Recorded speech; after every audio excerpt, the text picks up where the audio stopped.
할렐루야.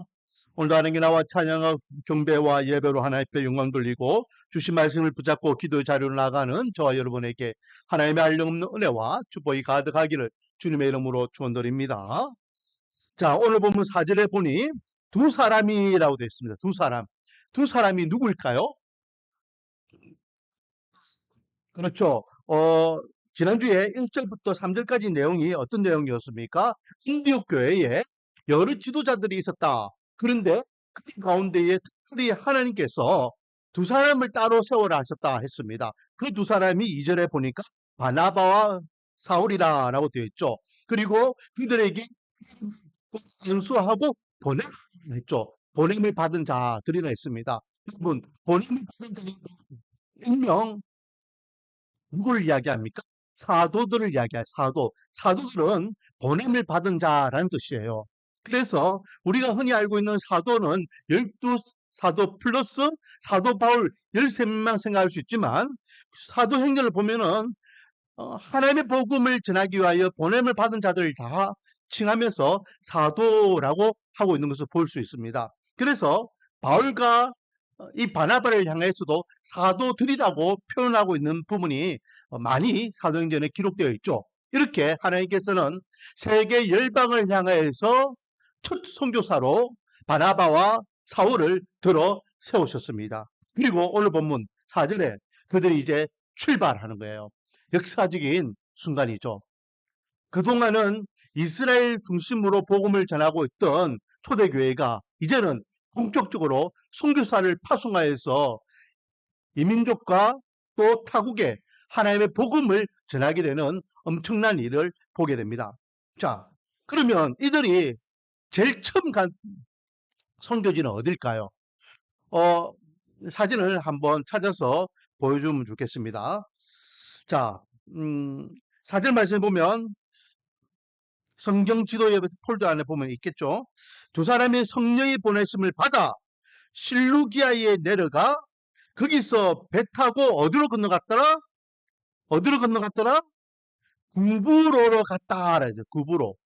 여러분, 구브로가요. 어디냐? 구브로는 이스라엘을 마주하고 있는 바로 앞에 큰 섬을 이야기해. 큰 섬. 찾았습니까?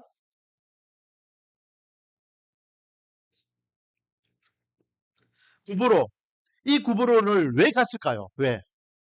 왜 제일 첫 번째 선교지로 이 바나바와 바울이 구보를 선택했을까요?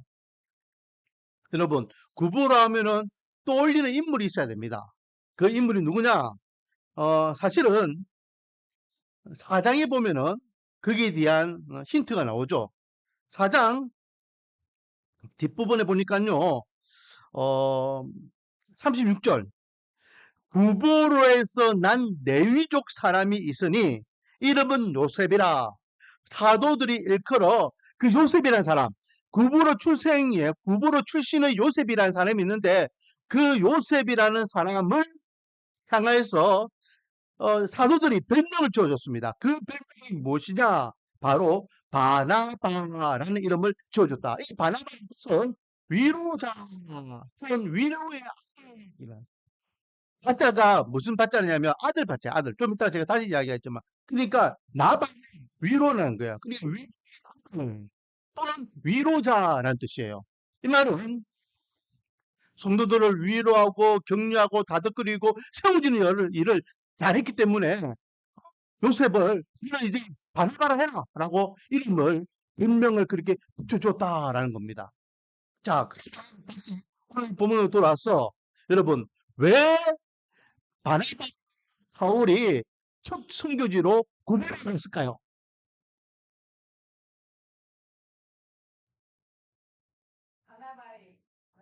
그렇죠. 바나바의 고향이었다라는 것. 바나바의 고향. 바나바의 고향. 바나바의 고향이었다는 것은 다른 의미로 보면은 바나바가 가장 잘 아는 곳이다. 왜? 나고 자라고 거기에서 생활했기 때문에 누구보다도 이 구부로의 문화와 습성과 사람들의 어떤 특성을 잘 알고 있는 거예요. 그래서 우리는요, 전도를 할 때에 다른 데를 이야기하는, 거창하게 이야기할 필요 없어요. 물론 세계 선교를 우리 가슴에 품고 나가야 되겠지만, 우리가 나가야 될 첫 발걸음은 내 주위예요. 내가 잘 알고 있는 사람들, 내가 잘 알고 있는 내 환경들, 매일 만나는 사람들, 내가 매일 걷고 다니는 길, 내가 생활하고 있는 생활 터전, 이곳이 따라하겠습니다. 선교지다. 할렐루야. 그래서 예전에는 선교지 하면서 막 이렇게 이국으로 나가서 선교를 하는 것으로만 생각했지만, 요즘은 직장 선교, 학교 선교 이런 표현을 씁니다. 왜? 내가 제일 잘 아는 곳이니까. 같이 일하고 있는 동료가, 같이 공부하고 있는 친구가, 같이 어울리고 있는 동네 친구들이, 이웃들이 복음을 들어야 되는 대상자들이다라는 거죠. 제일 잘 알아요. 제일 잘 알기 때문에 어떻게 접근해야 될 것인지, 이 사람들 특성은 무엇인지 파악하고 복음을 전하기 위해서 나갈 수 있는 지혜가 있다라는, 터무니도 없이 아무것도 모르는데 그냥 생판 모르는 데 가가지고 복음을 전하다가 부서지고 깨지고 실패하고 좌절하고. 여러분, 우리 한국교회도 마찬가지였습니다. 한국교회도 초창기에 선교사들이 대부분 중국으로 갔죠. 중국으로 선교사들이 중국 선교를 하기 위해 갑니다. 갔다가 어떻게 되죠? 갔다가 중국 옆에 있는 조그마한 변방, 조선이라는 나라를 알게 돼요. 그럼 저기 조선이라는 나라도 있네. 그 당시에 조선은 한자 문화권이니까 중국에서 한자를 좀 배웠으면 한자를 가지고 이 조선이라는 나라를 기웃거리는 겁니다. 그렇게 해서 우리나라에 최초로 첫 발걸음을 내디딘 선교사가 누굽니까? 토마스 선교사예요. 토마스. 우리 학동 측에서 토마스 선교사의 기념관을 세우기 위해서 지금 대대적으로 사업을 하고 있죠. 이 토마스 선교사가 조선이라는 나라를 딱 알게 되고, 이 조선이라는 나라에 관심을 가지고 조선이라는 나라를 위해서 내가 본격적으로 전도를 해야 되겠다, 선교 활동을 해야 되겠다라고 해서 바로 우리나라에 들어오지 않았어요. 1년 전 어디로 먼저 왔냐? 백령도에 오면 백령도. 백령도에 와서 백령도에 들어와 가지고 한국어를 배우고, 그 당시에 조선어죠. 조선어를 배우고 조선 사람들 생활을 배우고 문화를 익히고, 그리고 돌아가요. 그리고 1년 후에 다시 본격적으로 선교 활동하기 위해서 준비된 성경책과 그리고 준비되어 있는 어떤 선교에 대한 전략을 가지고 왔죠. 어디로 들어옵니까? 대동강으로 들어오잖아요. 대동강. 그런데 대동강 들어올 때에 그런 제대로 된 선교 활동을 한 번도 해보지 못하고 비참하게 조선 수군들에 의해서 그렇게 죽음을 당합니다. 첫 발걸음을 내딛고 그는 성경책을 집어던진과 동시에 이 민족을 위하여 복음을 던지고 그는 하나님의 품으로 그렇게 돌아가게 되죠. 그 이후 그 외에도 많은 선교사들이 이제 조선인 나를 위해서 이막 평생 모든 걸 희생하기 위하여 달려들죠. 그 중에 우리 장로교의 최초의 선교사는 언더우드고, 감리교는 아펜젤로이죠. 이 두 사람이 일본에서 만나서 같이 부활절 날 우리나라에 들어오게 됩니다. 그런데 여러분, 많은 선교사들이 우리나라에 들어왔을 때에 다 성공했을까요? 다 복음을 전하니까 막 조선에 있는 수많은 백성들이 복음으로 은혜를 받고 가는 곳곳마다 교회가 세워지고 막 그랬을까요? 아닙니다. 실패하고 좌절하고 향, 향수병에 걸려가지고 이렇게 힘들어하고 괴로워하고 풍토병에 걸려가지고 자식들이 죽어가고 아내가 죽어가고 엄청난 고난과 걱정을 당하는 것을 보게 돼요. 심지어는 선교사님이 이 나라를 와가지고 믿음과 신앙이 흔들리고 삶을 좌절하게 되고, 그런 선교들이 엄청나게 많아요. 여러분, 그냥 의욕적으로 열정적으로만 복음을 전한다, 그럴 수 없어요. 그래서 최고의 선교는 내가 잘 알고 있는 곳, 내가 생활하고 있는 이 생활의 텃밭이 바로 전도의 현장이다라고 생각하시면 돼요. 그청하게 나는 뭐 아프리카에 가겠습니다. 나는 남미에 가겠습니다. 나는 저 북극에 가겠습니다. 외치지 않아도 우리가 살아가고 있는 그 현장이 선교의 현장임을 믿으시기 바랍니다. 내가 만나는 이 사람이 복음을 들어야 되는 전도 대상자임을 믿으시기 바랍니다. 할렐루야. 자, 그렇게 해서 이 바나바와 사울이 구보로에 갔습니다. 못 찾았네? 우리 저번에 이거 했는데 왜 못 찾았노? 오예배 때 했는데.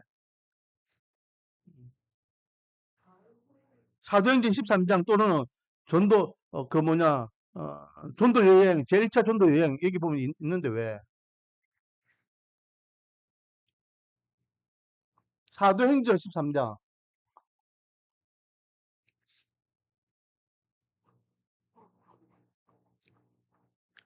전도 여행, 제1차 전도 여행.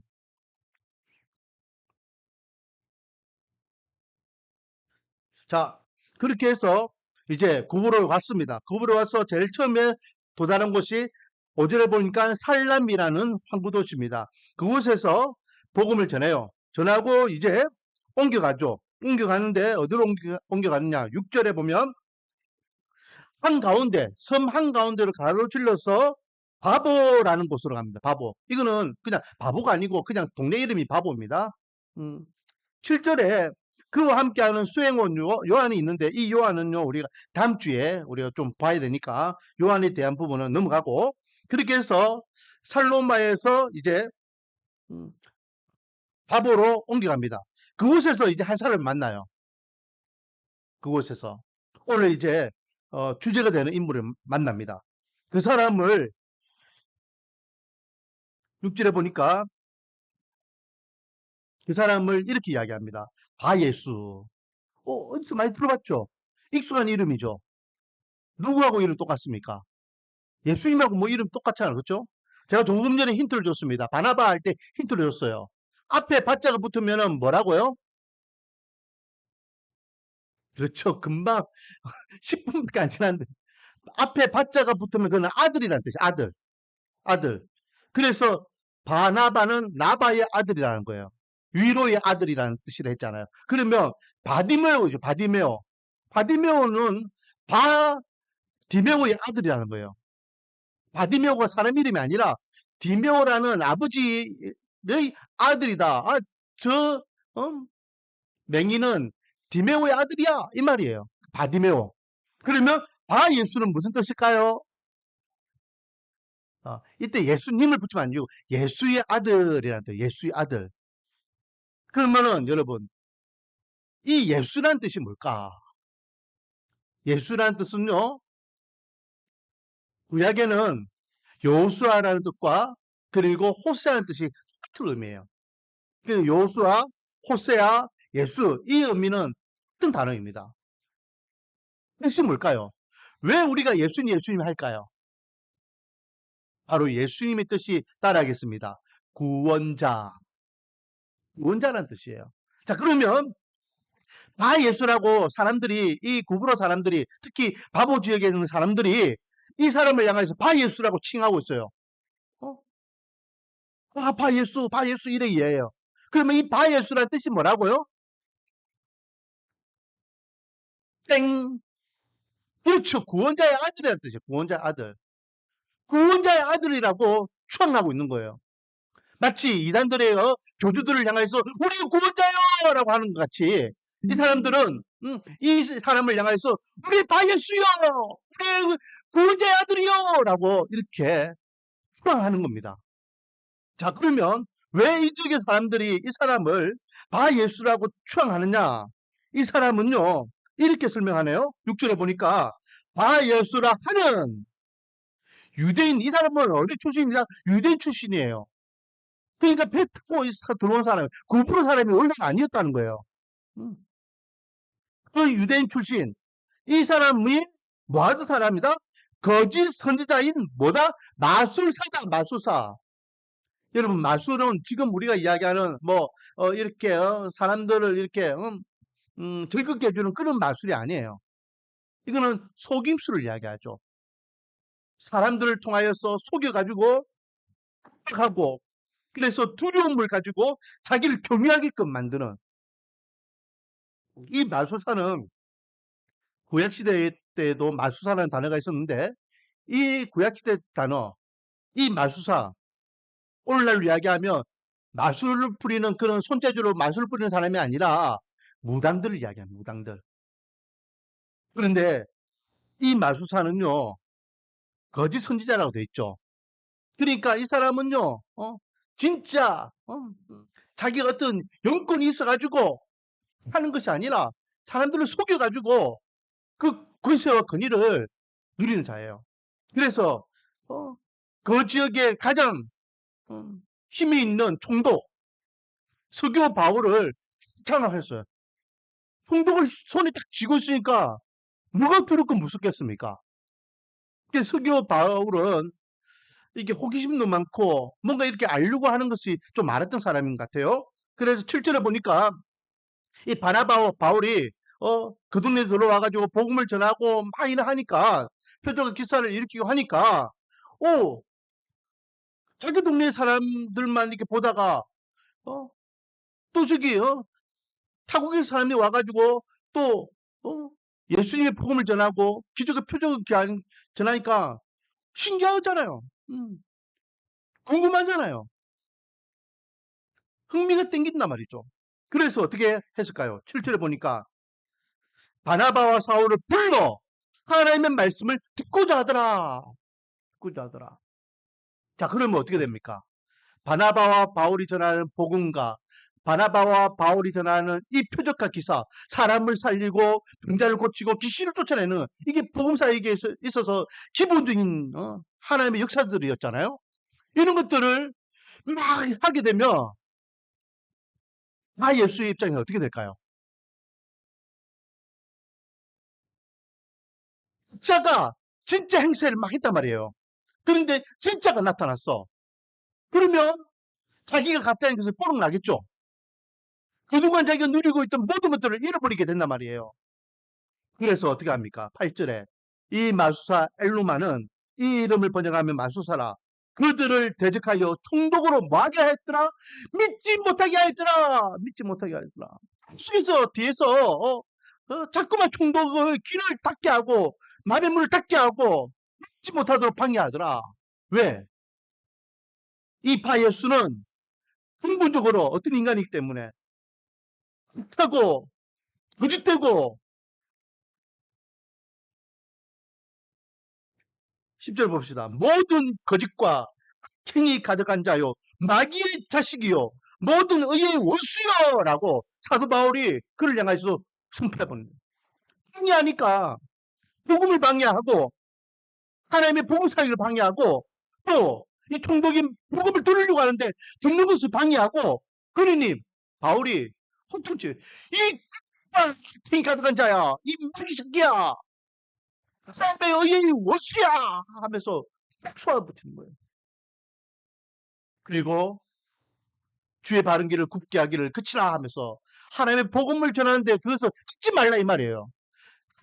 말씀 들었는데 자꾸만 끌려가는 그 행동을 멈춰라! 라고 하며 선포하죠. 11절에 너희가 맹인이들로서 얼마 동안 보지 못하리라 라고 선포하니까 그 즉시 눈이 가려지게 되고 사람들이 자기를 도와야 돼. 그게 누구 없느냐 누구 없느냐 하면서 사람들을 찾게 되더라 라는 거죠.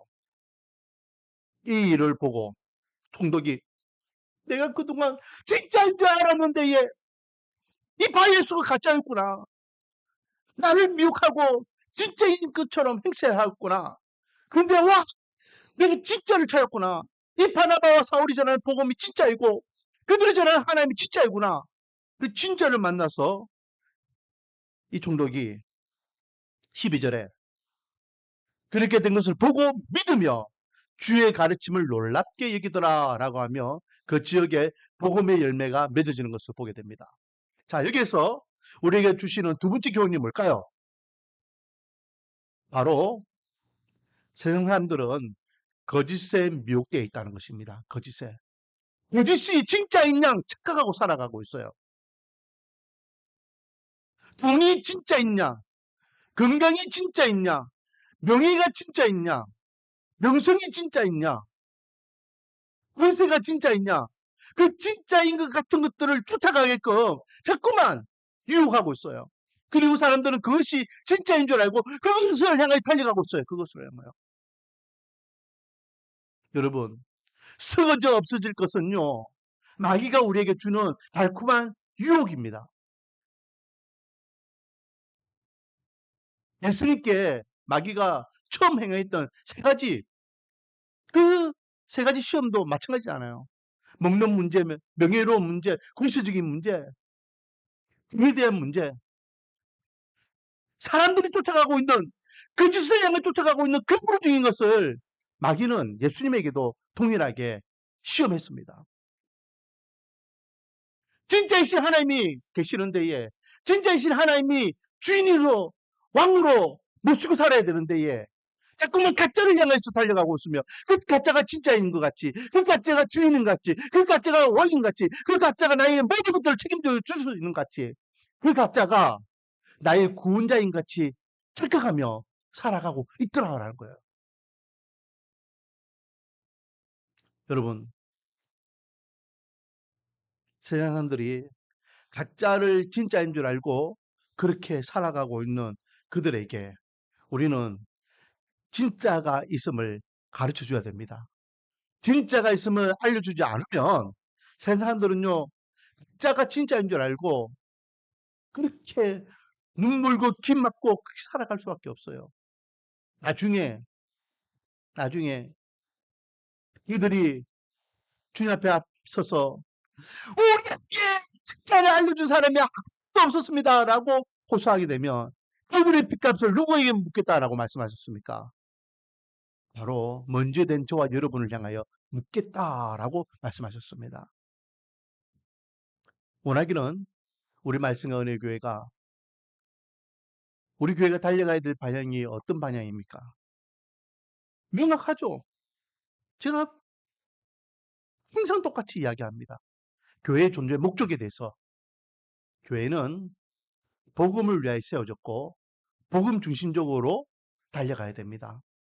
그 이후에 복음을 위해서 필요하다면 구제사업과 사회사업과 그리고 또 우리가 해야 할 것이 있더라면 교회 문턱을 낮출 수 있는 방법이 있더라면 그런 걸 해야지. 그런 것들을 먼저 생각하고 복음 사역을 하는 것은 잘못된 거예요. 아니 더 나아가서는 복음 사역이 없는 그런 행사들은 다 가짜라는 것입니다. 우리 교회는 어떤 교회 되기를 원합니까? 하나님께서 우리 교회를 세우신 분명한 목적이 있습니다. 하나님께서 우리 교회를 향하여서 이 고천을 책임지라고 주셨습니다. 가장 가까이 있는 곳, 가장 우리가 잘 알고 있는 곳, 더불어 살아가고 있는 이곳이 하나님께서 우리에게 주신 선교지임을 믿으시기 바랍니다. 그러면 하나님 주소서, 사랑에게 주소서, 내 백성을 내게 주겠노라 말씀하신 주님께서 우리 말씀과 은혜를 통하여서 이 땅에 주하는 영혼, 주하는 가정을 살리는 은혜가 있을 줄 믿습니다. 그래 오늘 이 밤에 주여 이 산지를 내게 주소서라고 다시 한번 한 마음으로 기도하기를 원합니다. 그리고 아니 또 미혹의 영에 눈이 가려져 있고 마음의 묻이 닫혀서 참 구주 되신 주님을 모르는 이 불쌍한 영혼들의 우리 교회가 참 진리 되시며 참 하나님 되신 하나님을 바로 전할 수 있도록 은혜를 달랐고 멈춰지지 않도록 나가서 전할 수 있는 교회, 흘려줄 수 있는 교회, 가르칠 수 있는 교회 될 수 있도록 영원하의 외침을 통하여 니늘 성에 회개하였던 같이 우리 교회가 그 역할을 감당할 수 있도록 역량을 허락해 달라고 기도하기를 원합니다. 그러기 위해서는 교회가 어느 정도 힘을 모아야 되겠죠. 제가 생각할 때는 적어도 그러기 위해서는 우리 교회가 10가정을 모여야지만 뭔가 할 수 있을 것 같아요. 물론 지금도 뭔가 하려고 하면 할 수 있어요. 하지만 교회가 교회로서 좀 이렇게 좀 움직이기 위해서는 재정적인 부분이나 일꾼적인 부분이나 어떤 사업적인 부분에서 좀 하려고 하면 10가정은 돼야 될 것 같아요. 적어도 한 20여 명은 모여야 되지 않을까 생각합니다. 하나님 사람을 보내주시고 일꾼을 보내주시사 이 복음사에 감당하는 하나님의 교회로서 우리 교회를 이 땅에 세우시는 만큼 또 감당할 수 있도록 은혜를 달라고 기도하기를 원합니다. 그래서 이 마지막 때에 하나님께 세우신 하나님의 교회로 그 사명을 온전히 잘 감당하여 하나님께는 영광이요 하나님의 교회는 은혜와 축복이요 믿지 않는 자들에게는 구원의 역사가 일어나는 하나님의 교회가 되기를 주님의 이름으로 축원드립니다. 오늘 말씀을 생각하면서 우리가 두 가지를 위해서 기도하겠습니다. 하나님, 가장 가까운 곳이 선교지라 했습니다. 하나님이여, 내 주위에 나와 함께 더불어 살아가고 있는 영혼들 가운데에 택함받은 백성이 있다면 나로 인하여 그들이 복음을 듣고 돌아올 수 있는 은혜를 달라고 기도하기를 원하고, 우리 교회를 이 고천에 세우신 이유는 하나님께서 우리 교회를 이 고천을 선교지로 허락해 주셨습니다. 하나님, 우리 교회가 이 땅의 주관의 영을 살리는 은혜를 달라고 기도하기를 원합니다. 두 번째는 그러기 위해서는 일꾼이 필요합니다. 하나님이 우리 교회에 일꾼을 보내주셔서 10가지 모일 수 있도록 은혜를 주시옵소서. 일꾼이 있어야지 일을 할 수 있고 능력을 발휘할 수 있습니다. 하나님이 올해 10가지 모이는 교회가 될 수 있도록 주여 은혜를 달라고 기도하겠습니다. 우리 주여 한번 부르고 통성을 한번 기도하겠습니다. 주여